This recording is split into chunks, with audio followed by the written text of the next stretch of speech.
Samantala, isang granada po natagpuan sa ilalim ng Cubao Station ng LRT Line 2. Ayon sa mga otoridad, bagamat bulok na ang safety lever nito, may kakayahan pa raw ito sumabog at makapaminsala. May saksi exclusive si Emil Sumangil.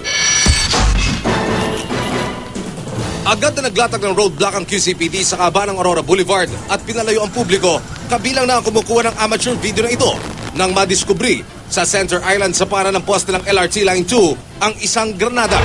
Mabilis na natukoy ng responding QCPD bomb squad ang uri ng granada, isang MK2 fragmentation hand grenade. Ibinalot ito sa bomb blanket saka inalayo sa publiko.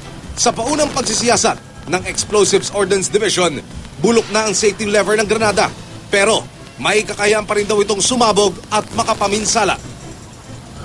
Wala na yung safety lever niya, corroded na, pero delikado pa rin yun dahil may mga lampas ng explosive sa loob. Ang street sweeper ng MMDA ang nakadiskubre sa granada na nakasilid sa isang supot. Inakala raw nilang basura ang laman ng supot.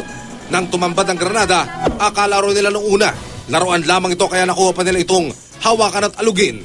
Mabuti na lamang ayon sa bomb squad, hindi ito sumabog. Tinanggal niya po yung plastic, kala po namin bato o kalakal lang yung bakal pa. Kaya po tinanggal niya po yung plastic. Pagtanggal niya po ng plastic, nakita po namin, yun nga, bomba. Hindi mo ba kayo natakot? Hindi. Kala nga po niya laruan. Sabi ko, tingin ko nga, pag-awa ko matigas. Sabi ko, hindi yan hindi yan laruan, hindi yan plastic. Mismong bomba yan. Nagtawag po kami ng pulis. Sa mga kalintulad na sitwasyon, payo ng pulisya sa publiko, maagap na koordinasyon sa kanila para iwas disgrasya. Emil Sumangil ang inyong saksi.